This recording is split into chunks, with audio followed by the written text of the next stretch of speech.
TDP ప్రభుత్వంలో మాదిగలకు పెద్దపీట వేస్తున్నారని ఎమ్మెల్యే కొలికిపూడి శ్రీనివాసరావు తెలిపారు. మాదిగలకు అన్ని రంగాల్లో అవకాశాలు కల్పిస్తున్న చంద్రబాబుకు ప్రత్యేకంగా కృతజ్ఞతలు చెబుతూ నవంబర్ 2వ తేదీన తిరువూరులో మాదిగల మహాసభ ఉంటుందని చెప్పారు.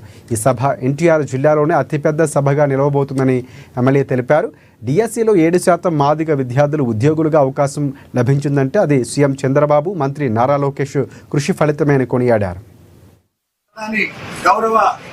ప్రధాని నరేంద్ర మోడీ గారి ఆశీస్సులతో ఆంధ్రప్రదేశ్ ప్రభుత్వం ఎస్సీ రిజర్వేషన్ల వర్గీకరణ చట్టాన్ని చేయటమే కాకుండా ఇప్పుడు జరిగిన డిఎస్సి రిక్రూట్మెంట్లో కూడా దాదాపు 15,500 మంది డిఎస్సి ద్వారా ఉపాధ్యాయులుగా ఎన్నికైతే అందులో 7% ఈరోజు మాదిగ నిరుద్యోగ యువకులు ఉపాధ్యాయులుగా మారటం అనేది చంద్రబాబు నాయుడు గారు ఇచ్చిన అవకాశం వల్లే సాధ్యమైందని, ఈ చారిత్రాత్మక చట్టాన్ని ఈ చట్టం చేసిన గౌరవ ముఖ్యమంత్రి నారా చంద్రబాబు నాయుడు గారికి మాదిగల కృతజ్ఞత మహాసభ.